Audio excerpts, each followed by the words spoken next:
So the next story was another one that you have, Jim, another update on a story we covered earlier with the security camera DVRs that have been infected, the Internet of Insecure Things kind of story here. Yeah, we've talked about it a lot over the last few weeks and months, and I had mentioned on the show before that my friend Johanna Solarek at the Internet Storm Center has also been tracking this, and he's put up two new stories in the last week.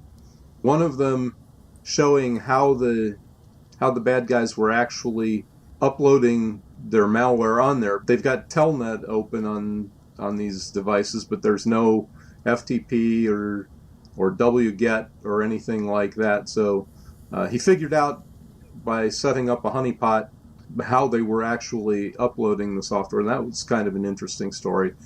But the other one, and we mentioned it here, I don't think we've talked about it as much as Johannes has over at the Internet Storm Center. The bad guys, the criminals who are behind putting the coin mining software up on the DVRs, set up a Twitter account and contacted Johannes and took credit for it.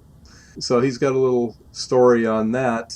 The bad guys are still out there. They're still going after it. And Johannes has got some interesting stuff over there if you're really into the technical details of what's going on and how they're doing the compromises and all of this. So I highly recommend you go over and read the stories that Johannes has posted.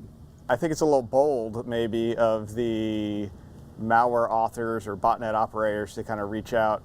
Is that what was happening here? Was it the bad guys reaching out, or was it was it the vendors? I might have mixed that up in my head. On Twitter, it was actually the bad guys.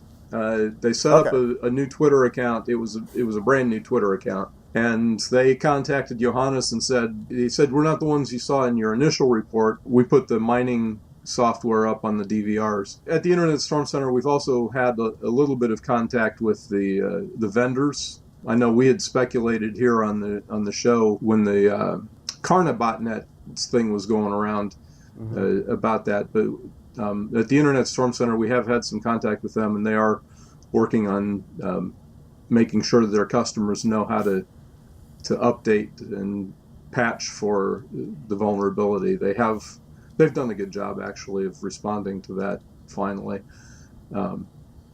But in this case, it was the criminals that contacted Johannes. It was kind of amusing. Yeah, interesting that they would reveal themselves, even if it is a new account and everything. But that's interesting findings. I didn't read the original story. You mentioned two of them there, but one of the things I noticed in my honeypot, and I don't know if it's the same thing, in terms of how they transfer the malware to the machine, they were, in the cases I had seen, they would use Printf. So they would, in the telnet session, where they do Printf of binary, and they would just, greater than output file, and then a bunch of lines of that. Was it the same method that they were using here, or? Actually, in this case, they were using Echo on the BusyBot, using the BusyBot Echo, or the BusyBox version of Echo. But that's essentially doing the same thing. Right. All right, interesting.